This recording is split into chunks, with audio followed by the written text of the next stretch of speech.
बिस्मिल्लाहिर्रहमानिर्रहीम नाज़रीन अस्सलामु अलैकुम वरहमतुल्लाहि वबरकातुहू। आज फिर बंदा नाचीज़ साहबजादा अब्दुल वहीद अली कादरी अपने यूट्यूब चैनल हयात तामीर पर आपसे मुखातिब है। आपने दास्तान ईमान फरोशों की 5 किस्तें समाअत की और देखी, वीडियोस देखी। कल हमने हज़ूर नबी करीम सल्लल्लाहु अलैहि वसल्लम की दस्तार मुबारक की ज़ियारत की वीडियो आपके लिए सेंड की थी। उम्मीद है आपने देखी भी होगी, ज़ियारत भी की होगी और आपको पसंद भी ज़रूर आई होगी। आज हम किस्त नंबर 6 आपको पेश करते हैं। दास्तान ईमान फरोशों की बात ख़त्म हुई थी कि सुल्तान के मुआवज़ों के एक खैमे में दो लड़कियां बैठी हुई थी। किस्त नंबर 6 आगे फौजी बोला। फौजी ने क्या कहा तो समाअत फरमाए।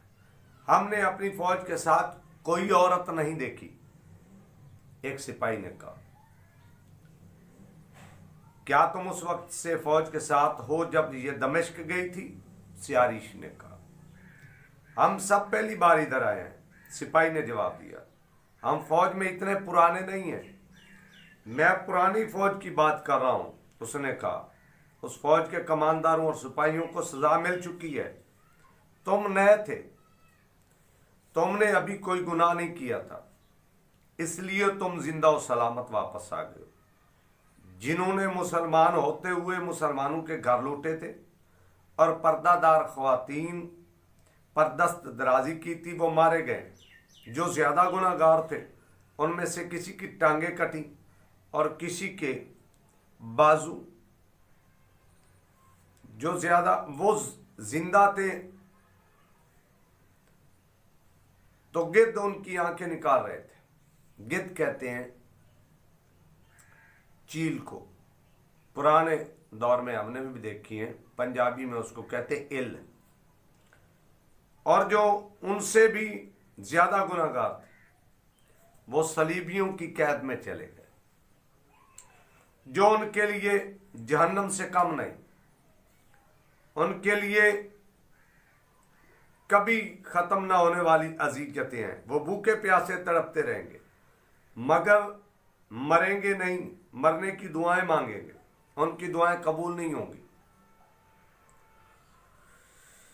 क्या हमारी शिकस्त की वजह यही है? एक सिपाही ने पूछा। मुझे 2 साल पहले इशारा मिल गया था ये फौज तबाह होगी। उसने कहा, और ये फौज कुफार को मौका देगी कि वो इस्लाम की तजलील करें। अब ये फौज अल्लाह की दरगाह से धत्कारी गई है।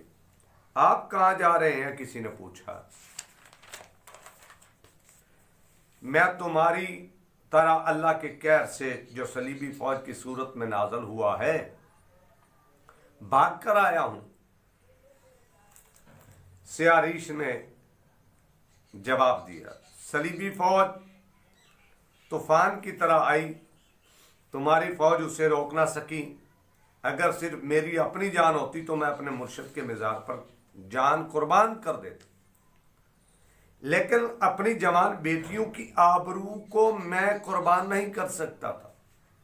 सलीबी 2 चीजों को नहीं छोड़ते, रकम और खूबसूरत मस्तूरात। मुझे मिजाज से हुक्म मिला कि अपनी बेटियों को साथ लो और मिस्र की तरफ निकल जाओ। मैंने अर्ज की कि मैं जिंदा किस तरह पहुंचूंगा? मिजाज से आवाज आई कि तुमने हमारी खिदमत की है, इसके इवज तुम खैरियत से कहरा पहुंच जाओगे। लेकिन वहां खामोश न बैठना। हर किसी को बताना कि गुनाह करोगे तो तुम्हें ऐसी ही सजा मिलेगी जैसी तुम्हारी फौज ने भुगती। मुझे मिजार ने बहुत कुछ बताया है जो मैं मिस्र चलकर बताऊंगा। तुम एक दूसरे को देखो, तुम्हारे चेहरे लाशों जैसे हो गए हैं, तुम्हारे जिस्मों में जान नहीं रही। मुझे देखो, मैं अपनी बेटियों के साथ पैदल आ रहा हूं। मेरे पास कुछ खाने के लिए भी नहीं, कुछ पीने के लिए भी नहीं। क्या आप हमें मिस्र तक अपने साथ अपनी तरह ले जा सकते हैं? एक सिपाही ने पूछा। अगर तुम ये वादा करो कि दिलों से गुनाह का ख्याल निकाल दोगे।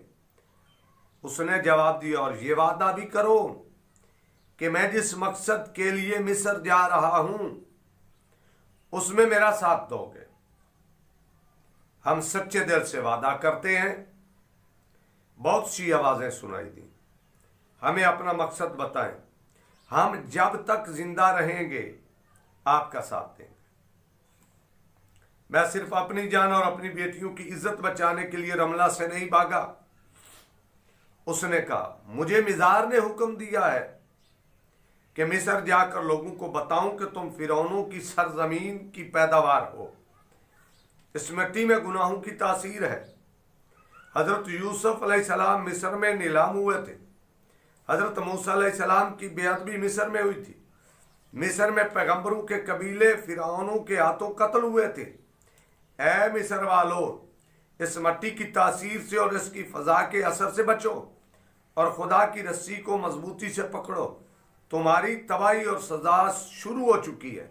मैं ये पैगाम मिस्र वालों के लिए ले जा रहा हूं।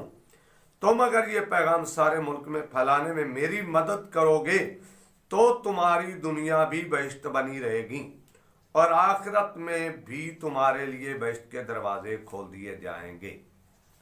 ये थी किस्त नंबर 6। आगे किस्त नंबर 7 होगी। मैंने आपको एक मिसाल दी थी, याद रखना। हम आज ये पहचान नहीं कर सकते कि सच्चा पीर कौन है जो हमें अल्लाह और उसके रसूल की बारगाह तक रसाई का जरिया बनेगा। जाल बिछे हुए हैं, इसीलिए मैंने इस काविश को शुरू किया। बात की थी कि मदारियों का एक आदमी मजमे में छुपा होता है और सामने आकर करतब दिखाता है और अपने बातों से पहले आवाम को महजूज करता है और अपनी तरफ खींचता है। तो वो तो उसके करतबों में मशगूल होते हैं, दूसरी बातों पे तवज्जो नहीं होती। इसी तरह ही इस सियारिश का किरदार है जो आगे चलकर आपको इंशाल्लाह समझ आ जाएगा और बात भी समझेंगे। कोशिश करेंगे। अगली वीडियो तक इजाज़त दें। अपनी दुआओं में याद रखें। अस्सलामु अलैकुम वरहमतुल्लाहि वबरकातुहू।